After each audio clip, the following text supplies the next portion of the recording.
सभी दोस्तों का हार्दिक स्वागत है। सभी दोस्तों को प्रणाम करता हूँ। मैं बाल्यकाल सेवा संस्थान का अध्यक्ष बच्चा डॉक्टर पंडित दीनदयाल उपाध्याय जी की जन्मस्थली धानक्या स्टेशन जयपुर राजस्थान से हम यहाँ पर कुछ सार्थक चर्चा करेंगे दोस्तों।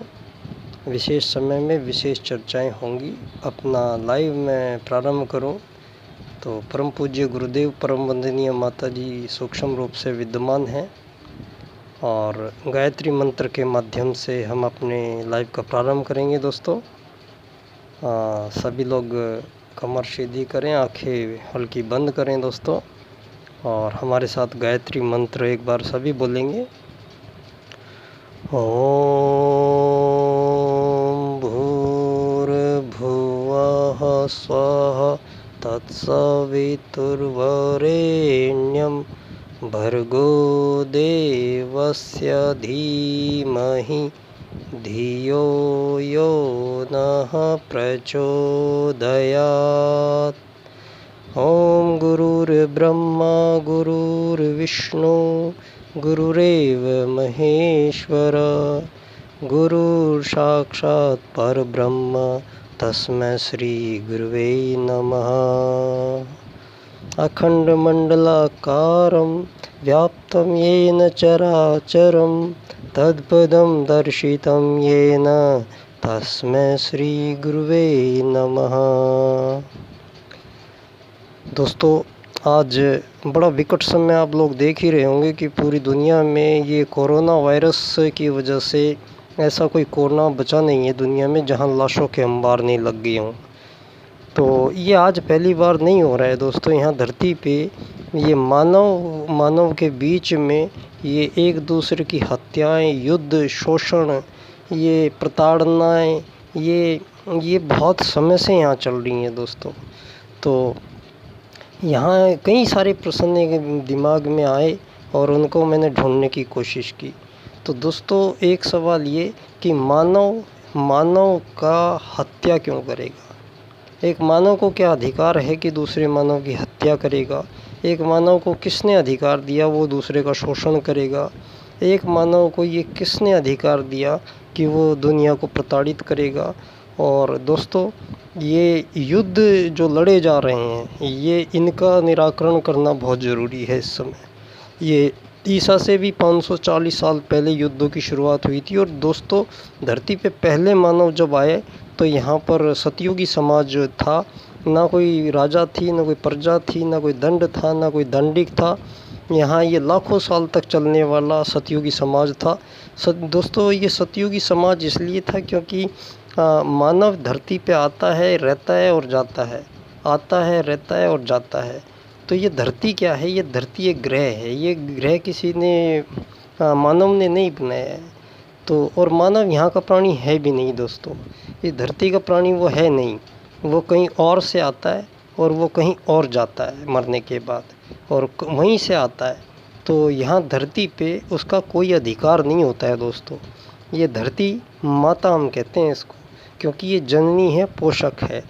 तो ये इस पे आप धरती पे अवैध कब्जे करके और सीमा रेखाएं खींच के ये सारी दुनिया में आज़ाद देश बन के जो बैठे हुए हो दोस्तों, तो ये आज़ादी शब्द ही खतरनाक है दोस्तों। ये जब तक आज़ादी शब्द आप लोगों के बीच में रहेगा तो गुलामी निश्चित तौर पे रहेगी। जहाँ धरती पे ये अमीर आदमी का नाम रहेगा वहाँ गरीब अवश्य रहेगा।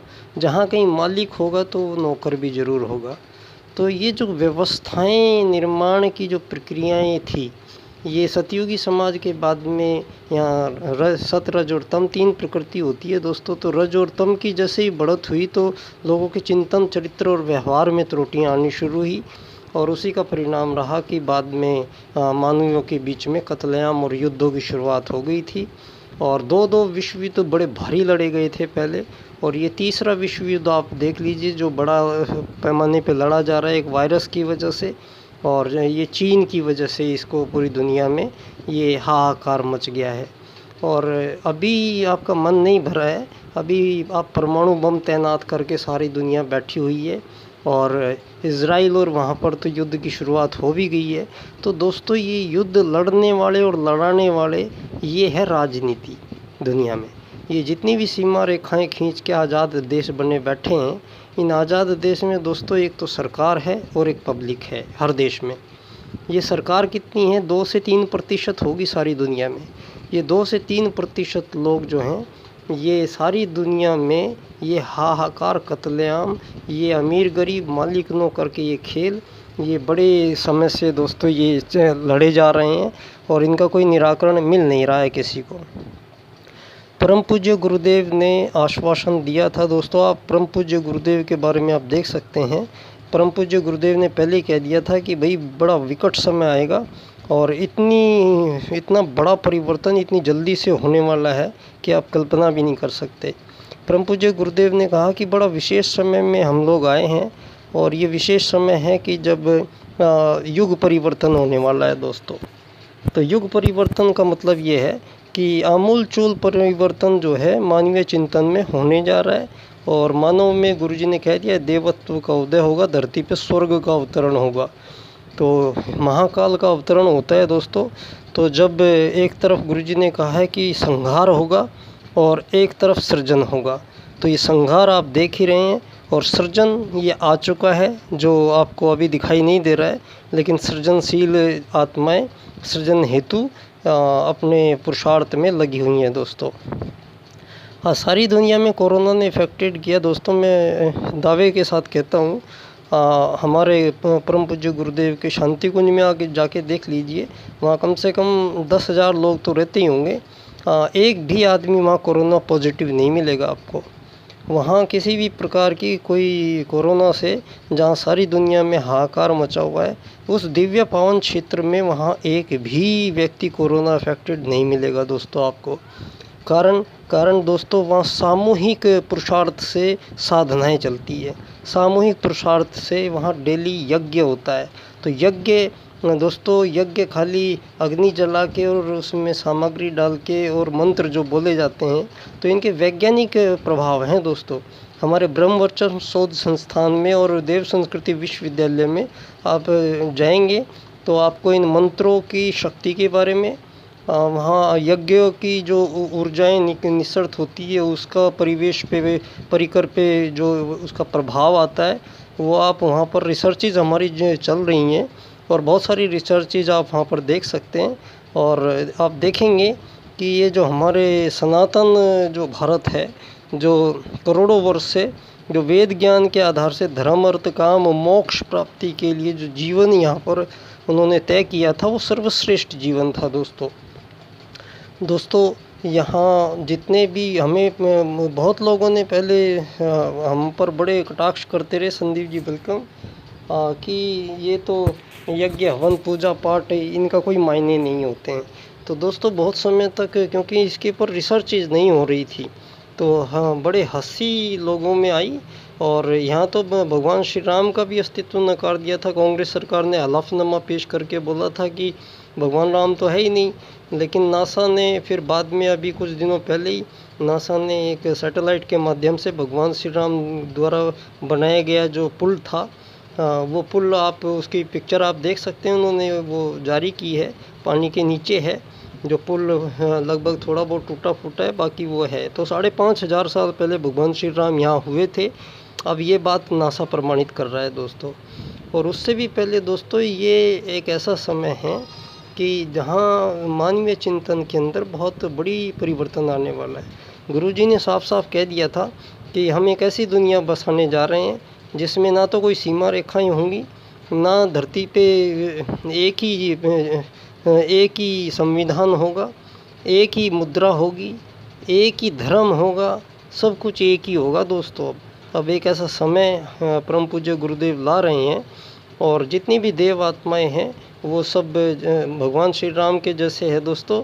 तो भगवान श्री राम जब युद्ध करने चले तो इतने बड़े राजा महाराजा प्रतापी थे, लेकिन भगवान श्री राम के साथ कोई नहीं है उस टाइम। भगवान श्री राम के साथ वही रीछ वानर का समुदाय लगा और उनसे ही उन्होंने अपना काम करा लिया। तो परम पूज्य गुरुदेव ने पहले ही बोला था, भाई जो हमसे जुड़े तो वो फिर छिटके नहीं। कुछ लोग छिटक भी गए तो वो गुरुजी का उसमें वो नहीं है, वो छिटकने वालों का दुर्भाग्य है कि वो अवतारी चेतना को समझ नहीं पाए और सत्ता के बारे में उन्होंने अपने मन में वो स्थान नहीं दिया, फलतः वो चले गए होंगे, लेकिन गुरुजी ने किसी को फिर भी उनका आशीर्वाद सब पे बना है। तो दोस्तों, आज ये बहुत विकट समय है और इस विकट समय में बहुत बड़ा परिवर्तन होने वाला है। ये परिवर्तन युग निर्माण योजना का जो प्रारूप है पूरे विश्व पे लागू होना है दोस्तों। तो ये मेरा सौभाग्य रहा, परम पूज्य गुरुदेव ने मुझे सूक्ष्म स्पंदनों के माध्यम से मुझे अपनी क्रिया प्रणाली को व्यवस्थित करने में और मेरे कार्य क्षेत्र को उन्होंने मुझे समझाया और मैं इस कार्य क्षेत्र में लगा रहा दोस्तों। मेरा सौभाग्य भी रहा कि परम पूज्य गुरुदेव का सपनों का देव संस्कृति विश्वविद्यालय में उन्होंने मुझे पढ़ने का अध्ययन का मौका मिला।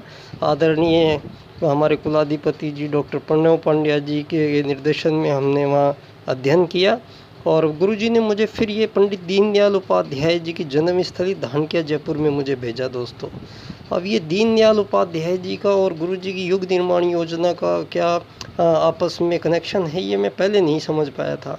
अभी मुझे एक दोस्त ने बताया कुछ दिन पहले कि परम पूज्य गुरुदेव और पंडित दीनदयाल उपाध्याय जी की एक मुलाकात हुई थी मथुरा में, और उस समय उनके बीच में जो बातें हुई वो बातों का सार अब मुझे दिखाई दे रहा है दोस्तों।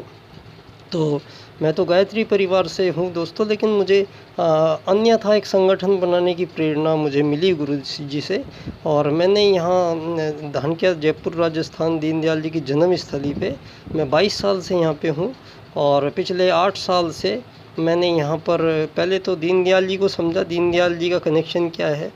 अरुण जी वेलकम।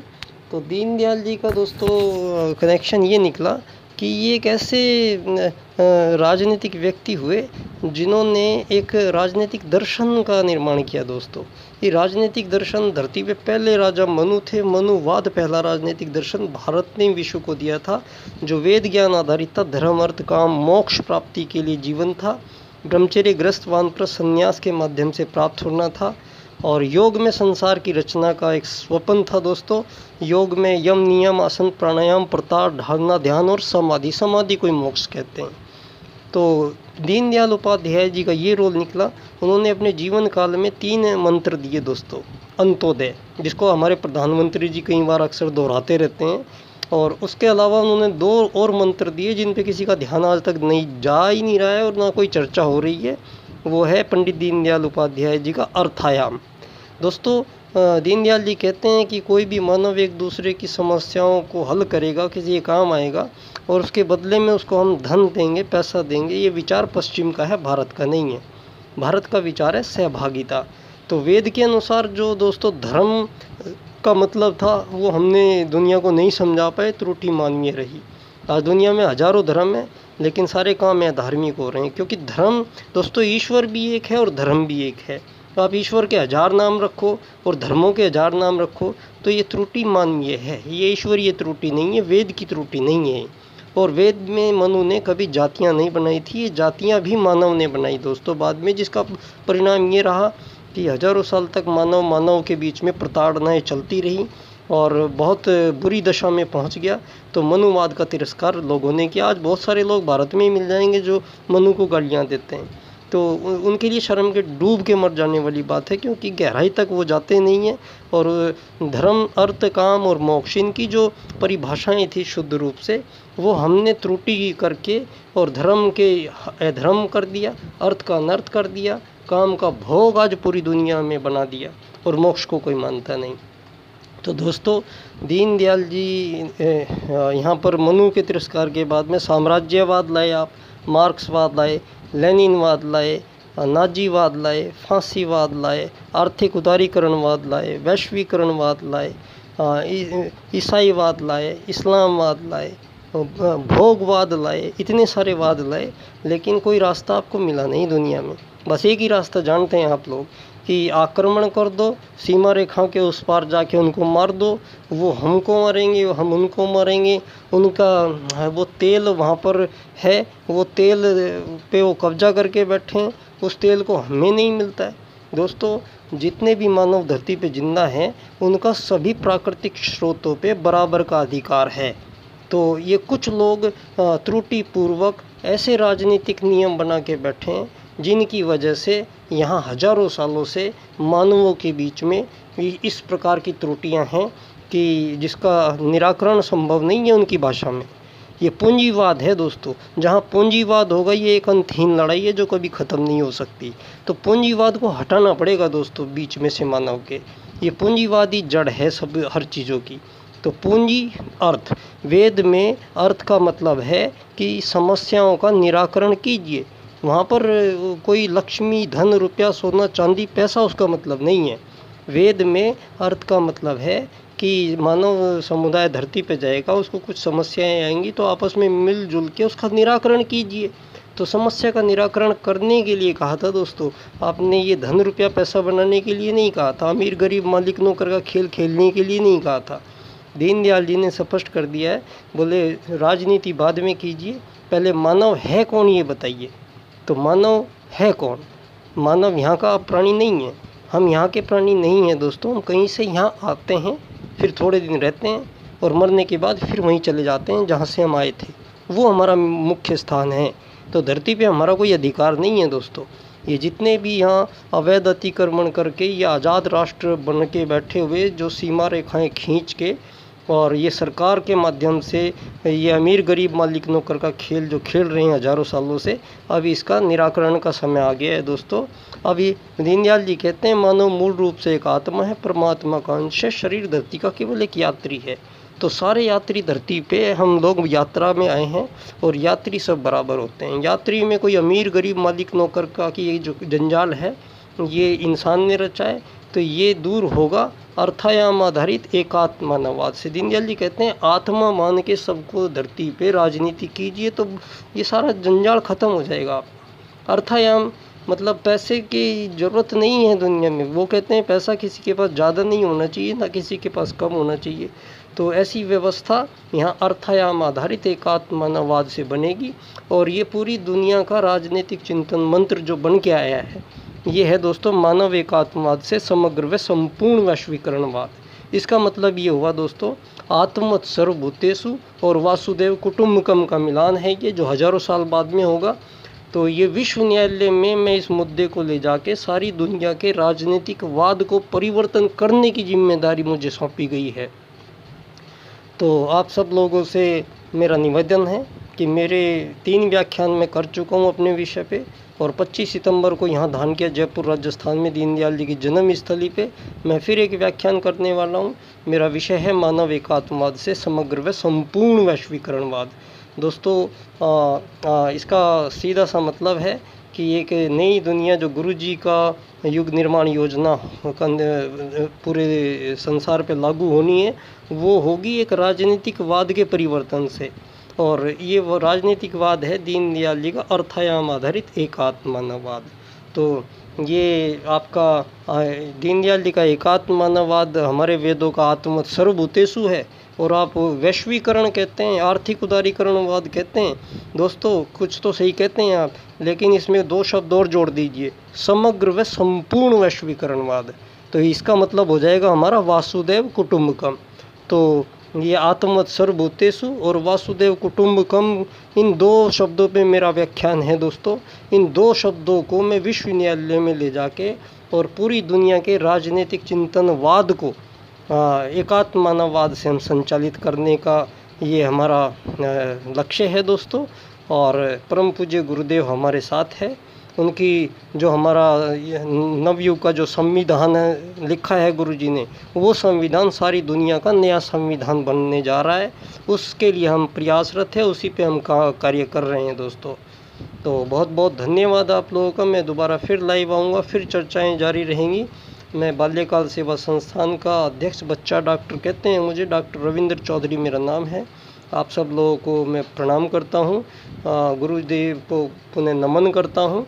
बराबर उनकी छत्र छाया हम पर बनी रहेगी आप सब लोगों पे और आपके सभी समस्याओं का निराकरण गुरुजी करते रहेंगे। और गेहूं के साथ घुन भी पिसता है दोस्तों, परम पूज्य गुरुदेव ने पहले ही कह दिया था। तो सावधान रहें और मिल के रहें और संकल्प लेके रहें और मिशन में अपनी सब कुछ झोंक दीजिए। अब टाइम जो है वो कम बचा है और इस टाइम में अपने आप को सार्थक शिष्य कहलाइए गुरु जी के। बस यही मेरा निवेदन है। ओम शांति शांति शांति।